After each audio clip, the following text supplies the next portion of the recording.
Right, good evening YouTube, and welcome to day 20 of my Haynes Retro Radio Advent Calendar. Right, I have some questions first off. Lord Hee, it's getting towards the end of your Advent Radio project, and your videos have been a pleasure to watch. A few more questions from me.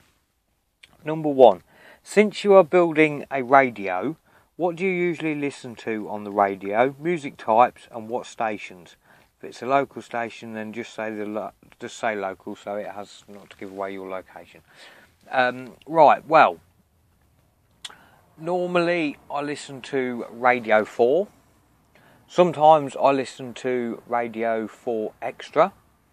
If I listen to music, I normally listen to some of the latest dance music, I suppose, really.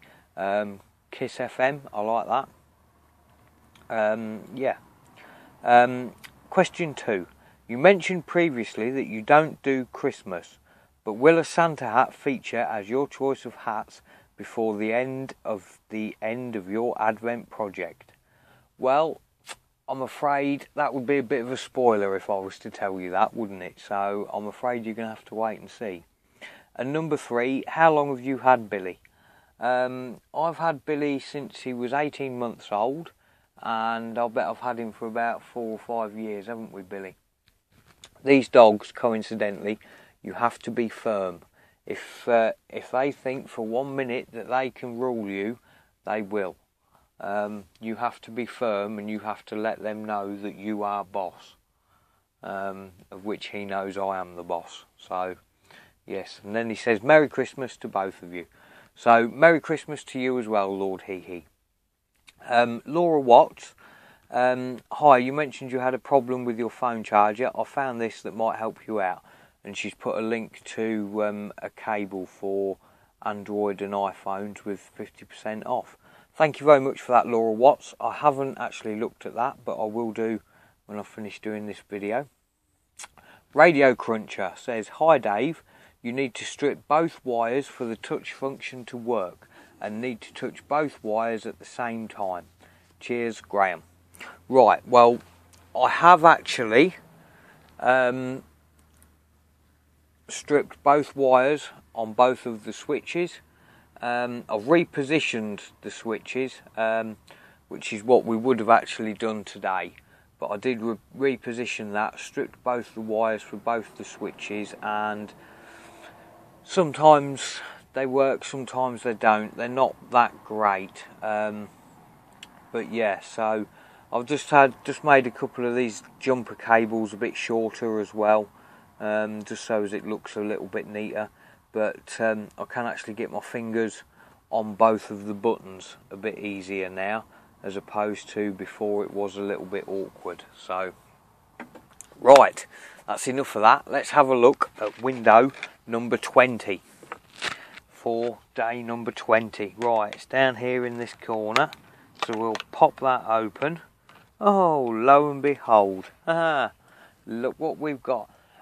Billy did actually tell me the other day the reason my box is not the same as Graham's or Radio Cruncher's is because my box is full of Billy biscuits as well. What's what Billy says anyway. Ain't that right? There you go. There's a good boy. There's a good boy. Biscuit for Billy. There's a good lad. Right. Now behind today's window, I know that this is a resistor. And I think that is a 1 kilo ohm resistor, but I'm not 100% sure. 4 windows left. 1, 2, 3, 4. We're 4 days away from completing this project. Fantastic. Right. Day 20. Bridge amplifier. Box number 20 contains another 1 kilo ohm resistor. Brown, black and red. As you now have 3 resistors of this kind, you can operate the LED again more brightly so that it is easily visible even in daylight. The MC34119 is a so-called bridge amplifier with two outputs. When the voltage at one of the outputs increases, it decreases at the other output. In idle state, both outputs have the same voltage. Therefore, it is possible to attach the loudspeaker between the outputs without providing a capacitor. Now the loudspeaker receives twice the voltage as the same amplification level and so is louder. So it's going to get louder today, hopefully. A bypass capacitor is particularly important when the batteries have become drained, as we no longer need the 100 UF ECAP as a coupling capacitor for the loudspeaker. We can use it as a bypass capacitor to support the battery voltage. This avoids distortion which can occur in particular with weak batteries, which I did notice when I was listening to it, and the batteries went flat the other day. So, right, I'll get the table out and I'll show you what we've got going on. Right then, YouTube, so what I've actually done, I've stripped the wire on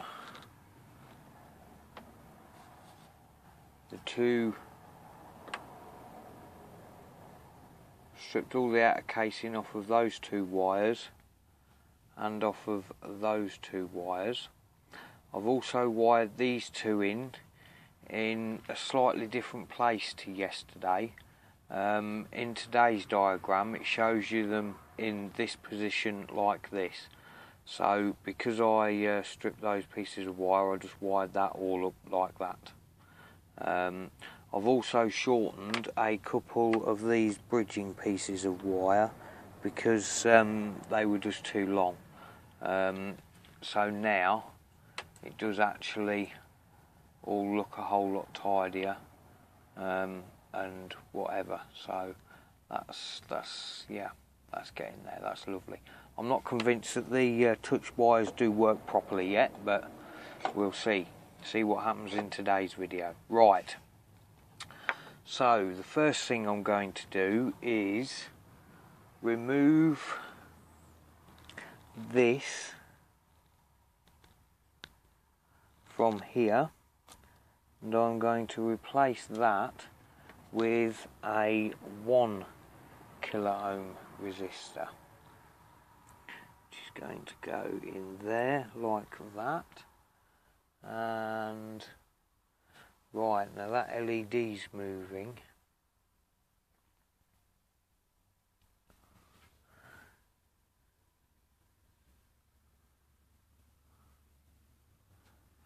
That little bridge, I have tweezers that my mother has lent me. Now I need to remove this bridge wire like so. I can remove that because we're going to be moving that, and the LED, is that moving? No, I don't think it is. No, the LED is staying where it is. So the other side of this needs to go in there like that, something like that. Lovely. So that's got the 1 kilo ohm resistor in there. The LED, yeah. Right, now I need another bridging cable, which is gonna go, I'll put it through there. This is a slightly long bridging cable for this, maybe. And then that, yeah, I don't want that under there. I'll put that around the outside. So that goes in there. And then that's 1, 2 missing. Okay. No, just the one. That goes there.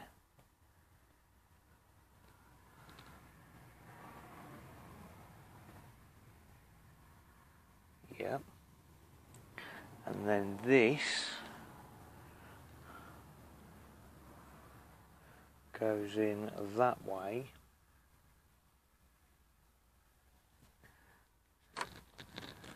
and goes in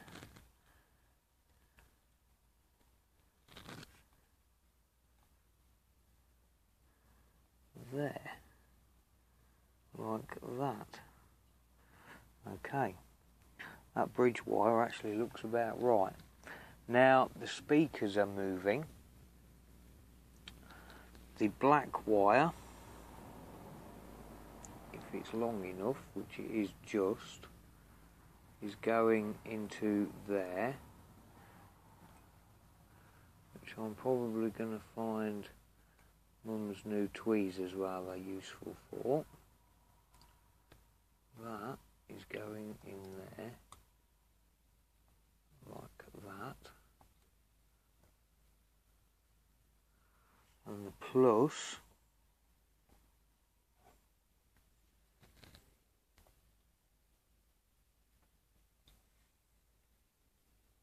yep, and the plus is going, is that, no, it's one down, it's going in there,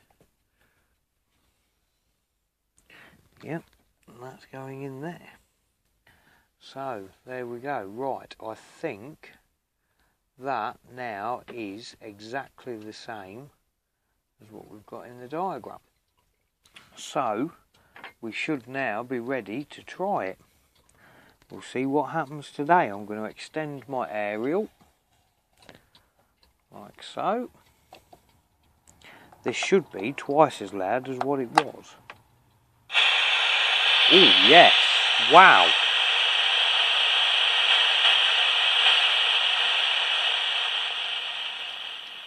That's turned down with that touch button.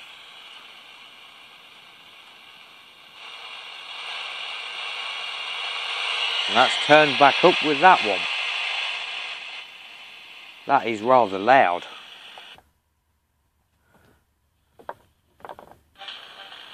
Now I have channel scan in both directions.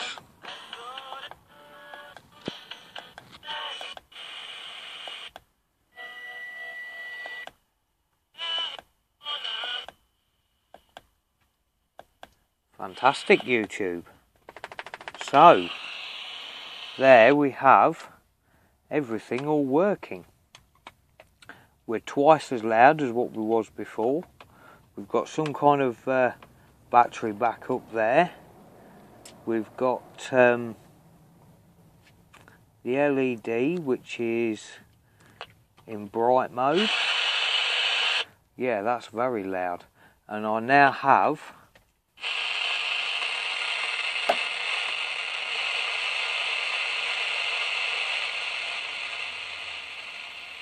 working touch button switches for the volume, so I can turn it right down. They're not fantastic, but I managed to turn it down. I'm not sure if I can turn it back up now.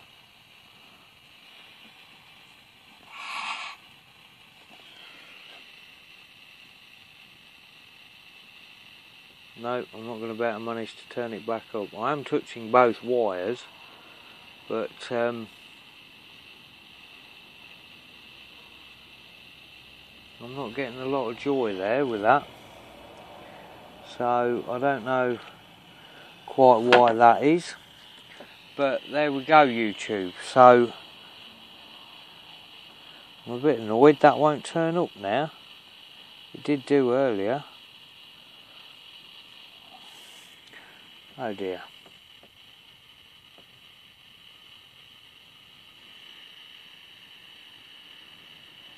No.